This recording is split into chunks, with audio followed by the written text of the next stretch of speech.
우리 하나님의 놀라우신 영광이 여러분 삶 속에서도 그대로 펼쳐지게 되기를 주님의 이름으로 축복합니다. 영국의 웨스트민스터라고 하는 웨스트민스터 사원이라고 유명한 곳이 있죠. 거기에 보면 여러 유명한 사람들의 기념을 담은 건축물들이라든지 비석이라든지 물건들이 있는데, 그 중에 하나 감리교를 시작한 존 웨슬리가 영국 분이시니까요. 존 웨슬리와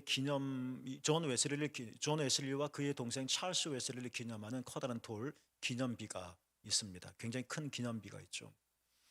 근데 그 기념비에는 평상시에 존 웨슬리가 남겼었던 많은 말들 중에 유명한 세 개의 문장이 적혀 있다고 합니다.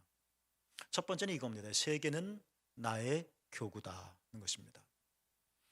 많은 사람들이 산업혁명으로 인해서 교회에 나오는 것이 어려웠고, 도시화되고 공장에서 일하고 탄광에서 일하고 농사 지어야 되고, 교회에 나오고 싶지만 나올 수 없는 사람들, 또는 교회에서 거절당한 사람들, 이 사람들도 구원을 받아야 되고 예수님을 믿어야 된다라는 이 신념, 고백, 목회적인 양심을 가지고 그들이 교회에 오기까지 기다리지 않고 직접 말을 타고 그들을 찾아가 전도했었던 존 웨슬리가 하나님을 향하여 품었던 이상 중에 하나가 이 말입니다. 세계는 나의 교구다.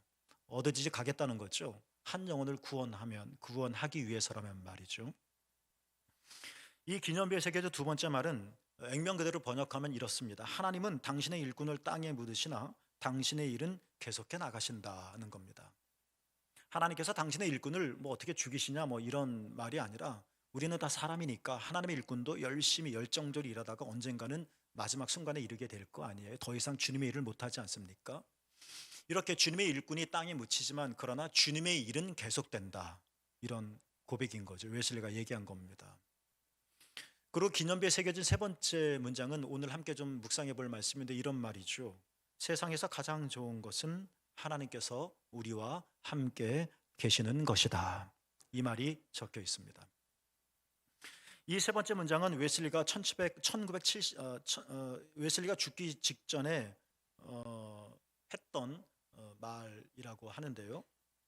세상에서 가장 좋은 것은 하나님께서 우리와 함께 계시는 것이다 라는 말을 죽음을 앞두고 있었기 때문에 기력도 쇠하고 기억력도 쇠퇴해서 왓츠의 찬송을 그렇게 부르고 싶었었지만 소리가 잘 안 나왔었다고 하는데, 그러나 이 죽음의 직전에서 웨슬리는 세상에서 가장 좋은 것은 하나님께서 우리와 함께 하시는 것이다 라는 이 말을 힘차게 두 번 딱 외치고, 그리고 웨슬리의 이 마지막 순간을 애도하며 주변에 서 있었던 많은 사람들에게 여러분 평안하시오 라는 따뜻한 인사를 남기고 평화롭게 주님의 품에 안겼다고 하죠. 그러니까 웨슬리의 마지막 외침이 이것입니다. 세상에서 가장 좋은 것은 하나님께서 우리와 함께 계시는 것이다. 사랑하는 새물교 여러분, 하나님께서 여러분과 영원토록 함께 하십니다.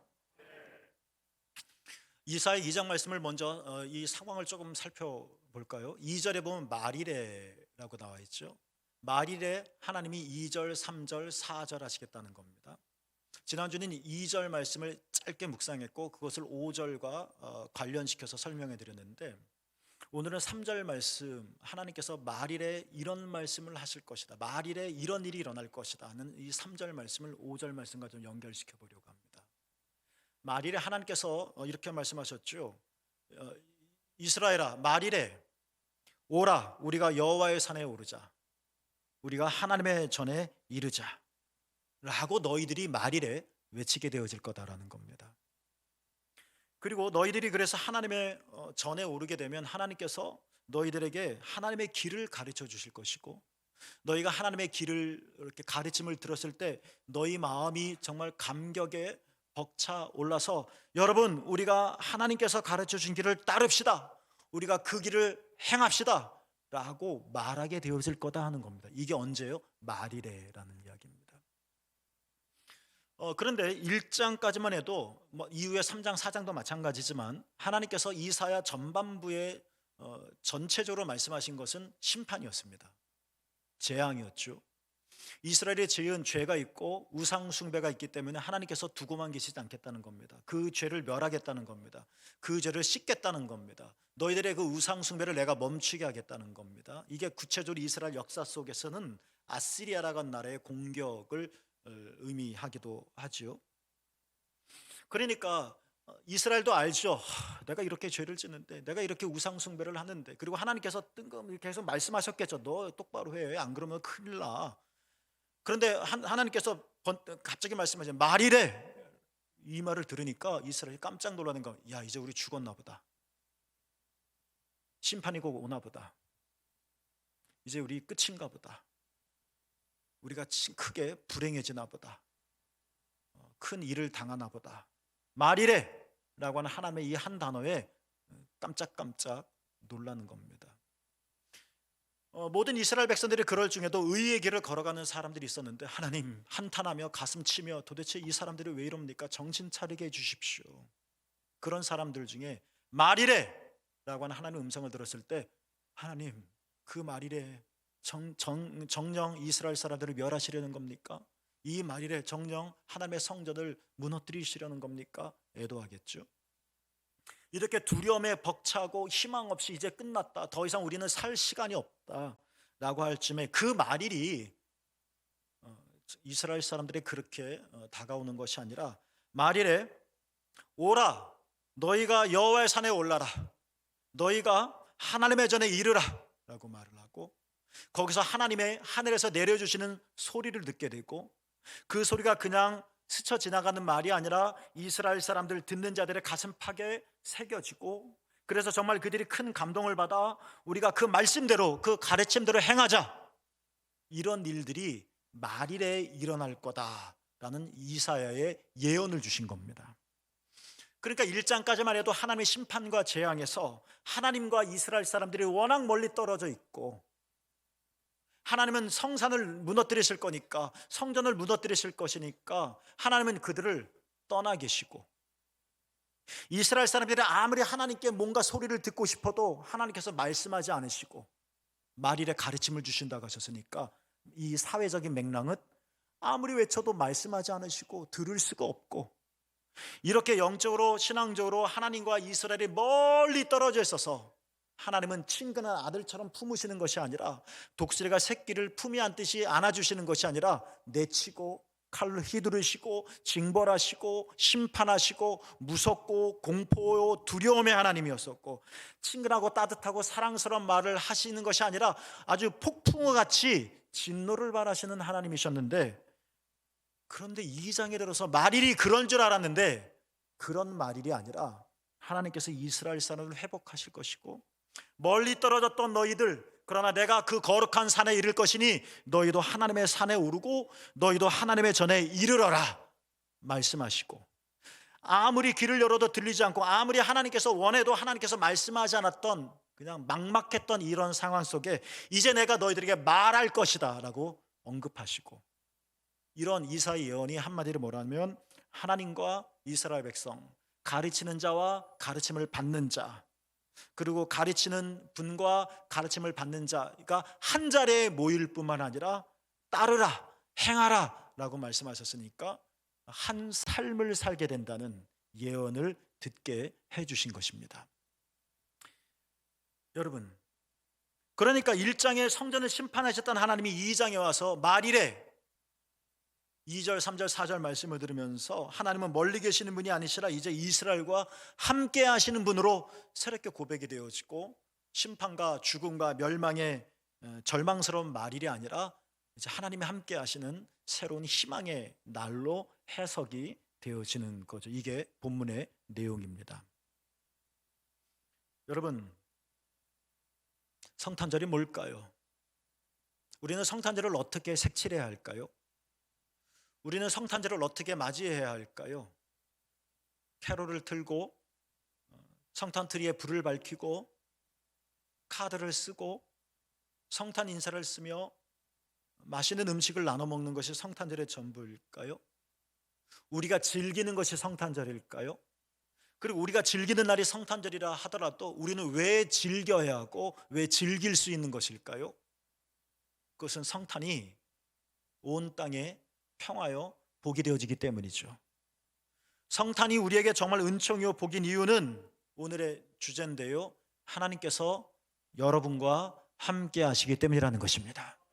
이사야 1장에서 하나님의 저 멀리 저 위에 높은 곳에만 계신 것이 아니라 여호와의 산으로 내려오시고, 하나님께서 입 다물고 침묵하시는 것이 아니라 내가 너희들을 가르칠 것이고, 그래서 거룩한 산에서 하나님과 이스라엘이 하나가 되어지는 것처럼, 하나님이 그 죄를 지은 이스라엘 백성과 함께 하시기 위해서 내려오신 것처럼, 성탄의 은총은 하나님이 나와 상관없이 그냥 존재적으로만 멀리 위험 있게 계시는 분이 아니시라, 어둠에 허덕거리고 죄중에 신음하고 불행으로 아파하는 우리 이 땅을 위해서, 우리 모든 사람들을 위해서 하늘 문을 여시고 우리와 함께하기 위해서, 우리에게 진리를 가르쳐 주시기 위해서, 우리의 눈을 밝혀주기 위해서, 우리의 길을 열어주시기 위해 하셔서, 우리의 삶을 새롭게 만들어주기 위해 하셔서 이 땅에 내려와 우리와 함께하시는 날, 그날이 성탄절이기 때문에 성탄의 은총이 바로 이거라는 것입니다. 따라해 보겠습니다.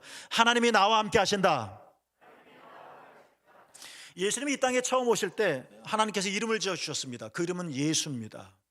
예수는 고유명사입니다. 예수스라고 하는 히라보입니다. 이것이 한자로 돼서 예수라고 발음을 하는 겁니다. 예수는 뜻이 있습니다. 내 백성을 죄에서 구원할 자다라는 것입니다. 하나님께서 또 다른 이름을 지어주셨습니다. 뭐지요? 임마누엘입니다. 임마누엘은 하나님이 우리와 함께 하신다라는 뜻입니다. 예수님께서 3년간의 사역을 다 마치시고 하늘로 승천하십니다. 제자들을 떠나시는 겁니다. 제자들과 함께 할 수 없는 겁니다. 이제 제자들은 혼자 남기는 겁니다. 어려운 땐 많았지만 예수님이 함께 계셨으니 별 걱정 없었는데, 이제 예수님이 떠난다면 이제 나 혼자 어떻게 살 것인가? 나 혼자 이 사명을 어떻게 감당할 것인가? 나 혼자 이 굴레를 어떻게 풀어나갈 것인가? 걱정스러웠던 그 제자들을 향하여 예수님께서 승천하시면서 하셨던 마지막 말씀이 있죠. 마태복음 28장 20절, 내가 세상 끝날까지 너희와 항상 함께 있으리라. 내가 세상 끝날까지라는 말은 단순히 물리적인 시간의 말미를 말하는 것만은 아닐 겁니다. 우린 삶이 절망스러울 때 내 인생은 끝났어 라고 말을 합니다. 우린 더 이상 희망을 찾지 못할 때 내 생애는 여기서 끝이야 라고 말을 합니다. 그러니까 끝이라는 것은 물리적인 시간일 뿐만 아니라 우리의 참으로도 참혹한 순간을 의미하기도 할 겁니다. 그러니까 내가 세상 끝날까지 너희와 항상 함께 있다라는 예수님의 말씀, 세상 끝날까지란 단순히 저 시간만이 아니라 우리가 저 시간에 이르기 전까지도 우리가 처하는 정말 끝 같은 시간들, 끝 같은 나의 상황들, 여러분, 하나님이 여러분과 함께 하십니다. 이 사실을 기억합시다. 나는 끝이라고 하지만 하나님이 시작이 되는 겁니다. 나는 어떻게 할 수가 없다라고 한숨 쉬지만 주님은 여러분과 함께 하신다는 겁니다. 우리 주님은 모든 일상에서 여러분과 함께 하십니다. 모든 일상이라는 말에는 그것이 낮고 천한 자리라 할지라도, 그것이 두려움과 실패의 자리라 할지라도 하나님은 그곳에 여러분과 함께 하십니다. 이게 성탄의 은총인 거죠. 브라질에서 오랫동안 내려온 이야기입니다.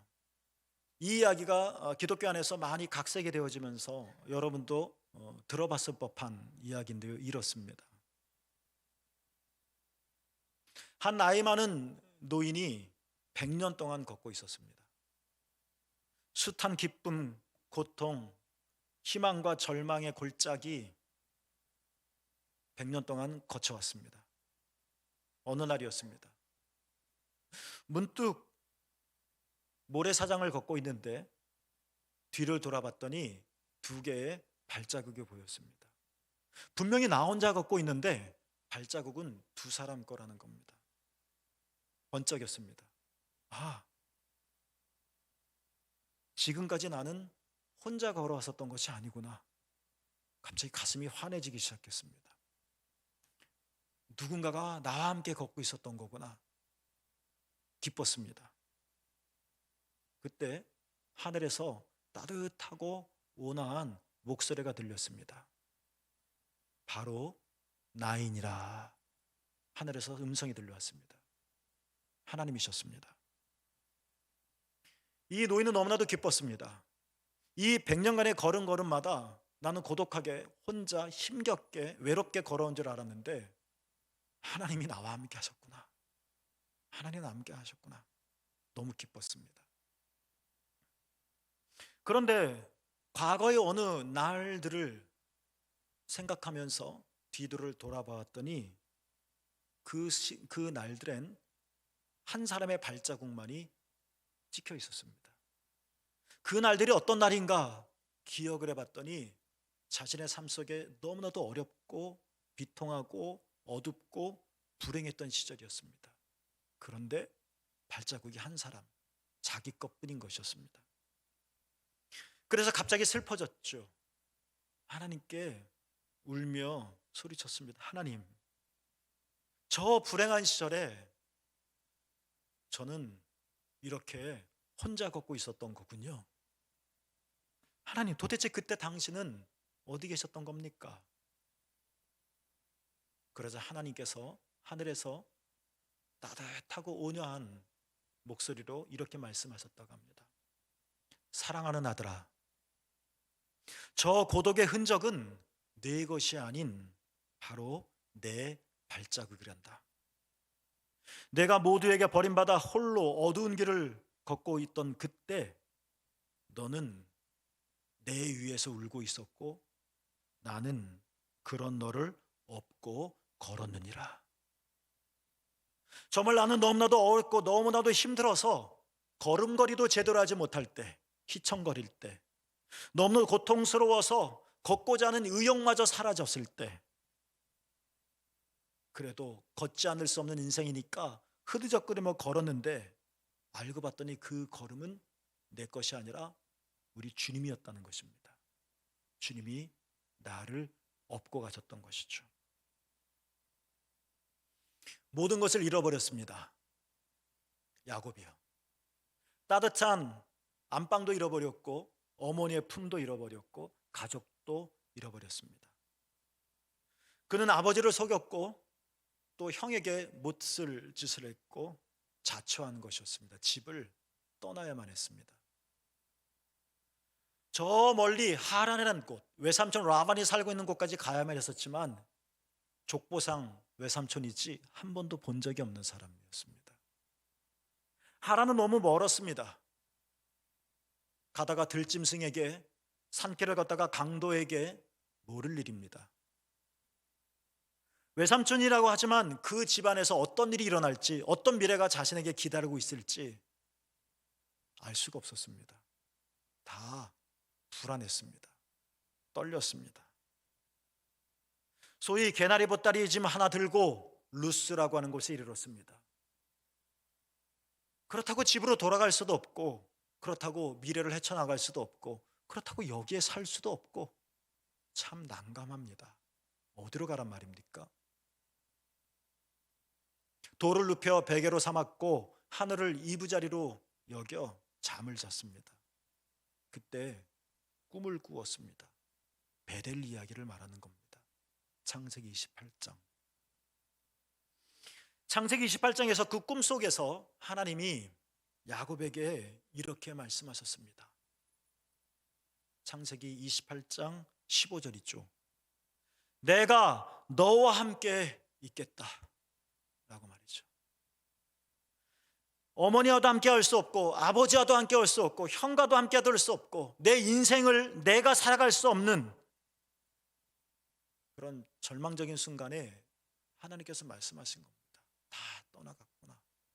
그러나 하나님은 야곱과 함께 하셨습니다. 내가 어디로 가든지 야곱아, 내가 너를 지키겠다. 너를 이끌어서 이 땅으로 내가 반드시 돌아오게 하겠다. 오늘 잠자고 내일 새벽이 되면 무슨 일이 일어날지 내가 조종할 수도 없고 내가 통제할 수도 없는 참 어려운 때, 이역만리 하란에서 어떤 일이 일어날지 몰라 걱정 한숨이었을 때, 누구도 나를 도와주지 않을 것 같을 때, 진짜 혼자 잠자듯이 혼자 남았었던 그 순간에, 그런데 하나님은 야곱과 함께 하셨다는 겁니다. 그렇습니다, 여러분. 야곱이 하나님을 찾아 올라간 것이 아니라 하나님이 야곱을 찾아 내려오셨습니다. 야곱이 어떻게라도 하나님이라도 붙잡으려고 손을 내저은 것이 아니라 야곱은 그저 잠만 잤습니다. 아무것도, 내가 내 자신을 위해 아무것도 할 수 없는 이 잠. 그런데 하나님이 찾아오셨습니다. 베델입니다. 다 등을 돌리고 어느 누구도 사랑하지 않았지만 하나님은 야곱을 잊지 않으셨습니다. 야곱아, 내가 너와 함께 있겠다. 야곱아, 내가 너를 지키겠다. 사랑하는 여러분, 이게 성탄의 은총입니다. 하나님은 여러분과 함께 하십니다. 따라볼까요? 하나님은 나와 함께 하신다. 헬렌 켈러는 잘 아시죠? 그녀는 보지도 못합니다. 듣지도 못합니다. 말하지도 못합니다. 삼중주의 고통을 겪고 있었습니다. 셋 중에 하나만 못해도 우리는 견딜 수 없을 겁니다. 여러분, 볼 수 없다고 생각해 보세요. 들을 수 없다고 생각해 보세요. 말할 수 없다고 생각해 보세요. 진짜 답답하지 않을까요? 헬렌 켈러는 삼중고였습니다. 그래, 놀랍게도 우리는 정말 지쳐서 비관적이어서 한시도 살 수 없을 것 같은 이런 절벽 같은 상황인데 헬렌 켈러는 말했다고 하죠. 나는 단 하루도 행복하지 않은 적이 없었답니다. 뭔가요, 도대체? 그녀는 사람이 아닌가요? 책이니까, 다른 사람이 읽으니까 그냥 보여주려고 쓴 건가요?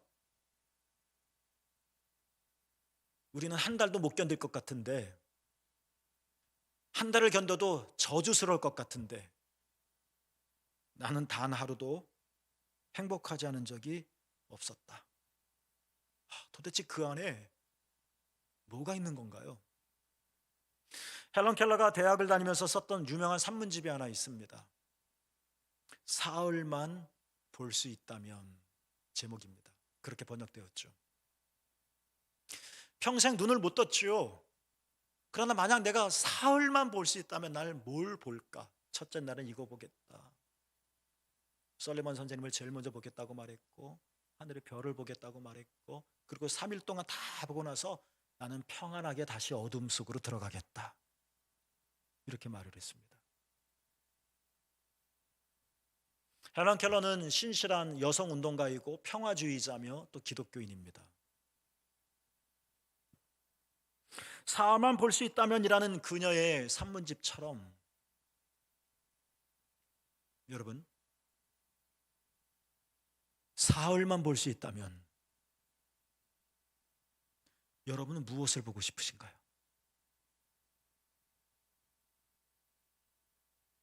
헬런 켈러는 사흘만 볼 수 있다면이라고 말했지만 평생 앞을 보지 못했습니다. 평생 듣지 못했습니다. 평생 말할 수 없었습니다.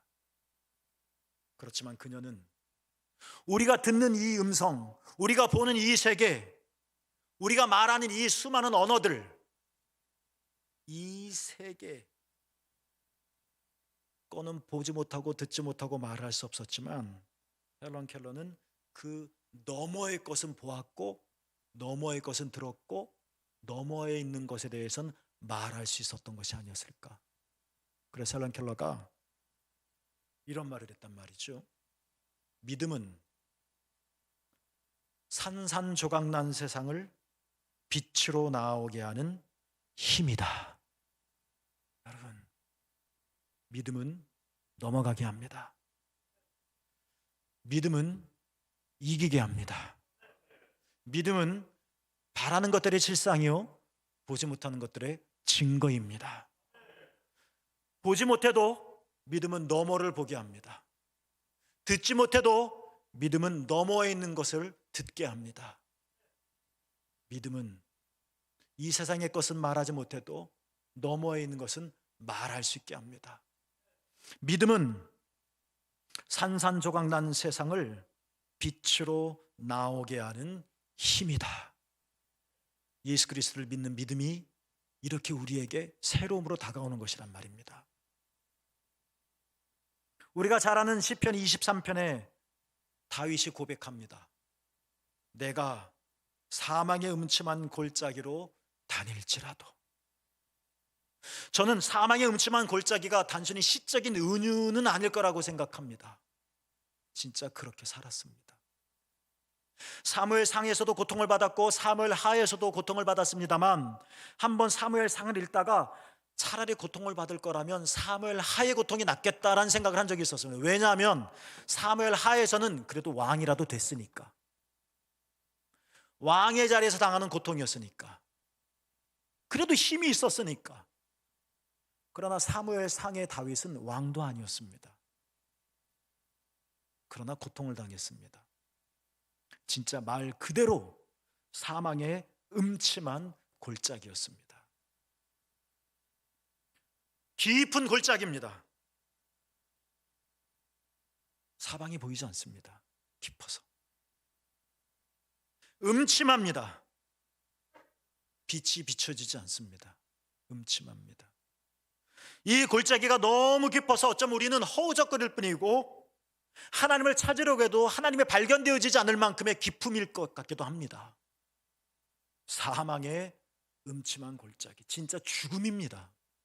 죽음의 위협을 여러 번 살기를 느꼈잖아요.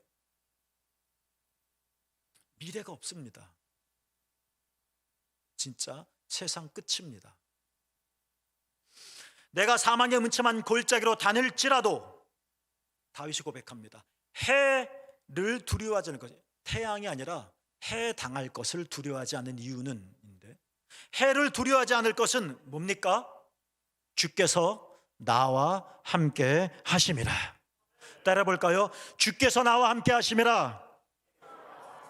다 다윗을 떠나고 다 다윗을 향하여 화살을 쏘고 다윗을 잡기 위해서 깊은 수렁을 파댔지만, 하나님은 다윗과 함께 하셨습니다. 하나님이 다윗과 함께 했다는 사실이 중요한 것이 아니라 하나님이 다윗과 함께 한다는 이 고백, 경험이 중요하다는 겁니다. 하갈이 있었습니다. 어린아이 이스마엘을 데리고 집에서 쫓겨나 광야로 나갔습니다. 광야는 뜨거웠습니다.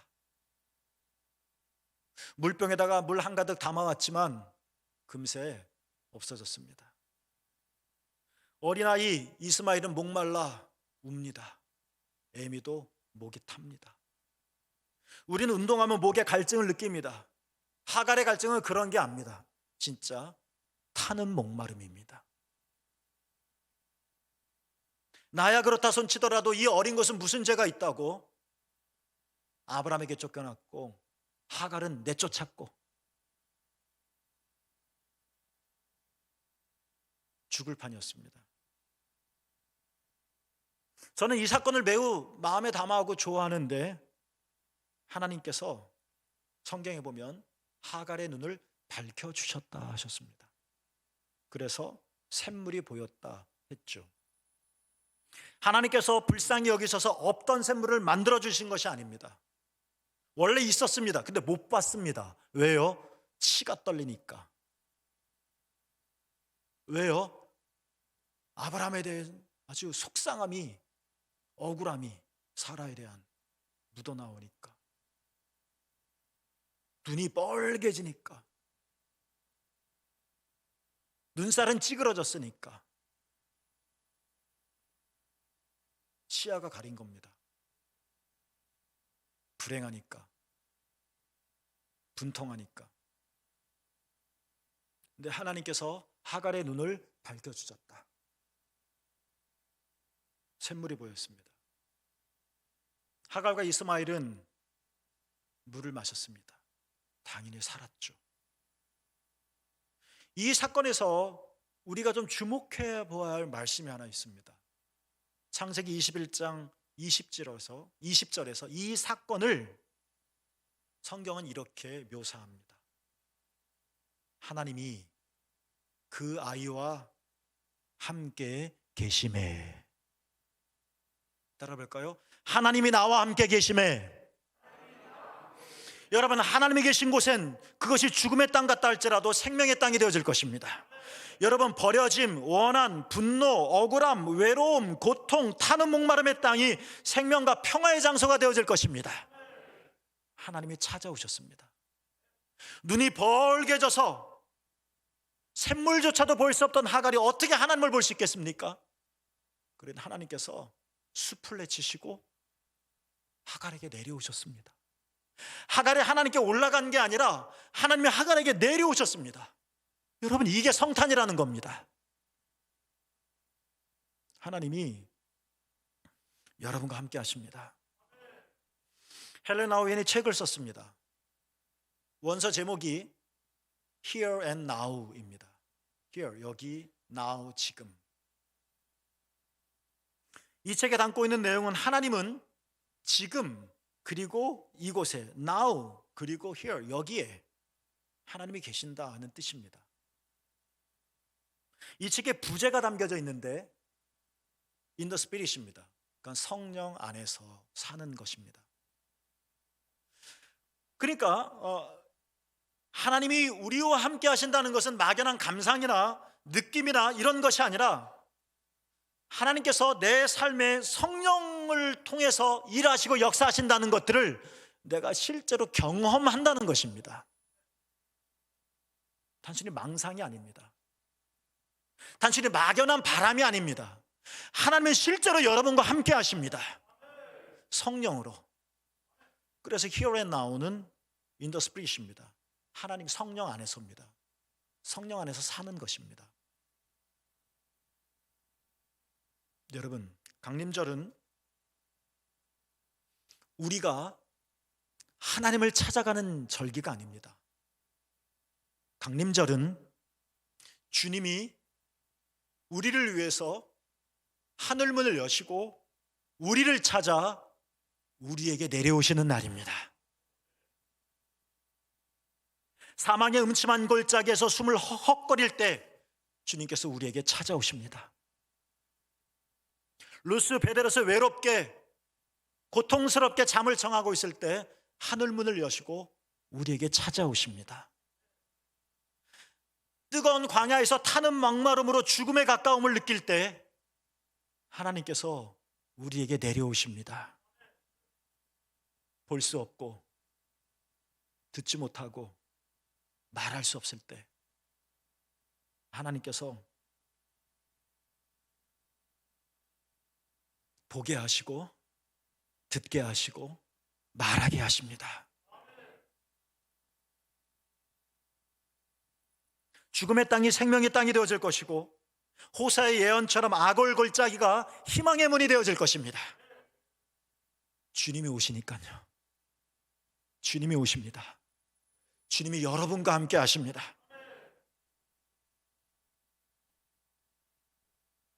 내가 주님을 부르지 못해도 앞을 볼 수 없으니까, 내가 주님의 소리를 듣지 못해도 들을 수 없으니까, 내가 예수님을 찾지 못해도 말할 수 없으니까, 그래도 여러분, 주님이 오십니다. 여러분에게 오십니다. 세상 끝날까지, 여러분의 삶의 끝자리까지 주님의 속속들이 찾아오십니다. 그날이 강림절입니다. 그날을 맞아들입시다. 주님을 모십시다.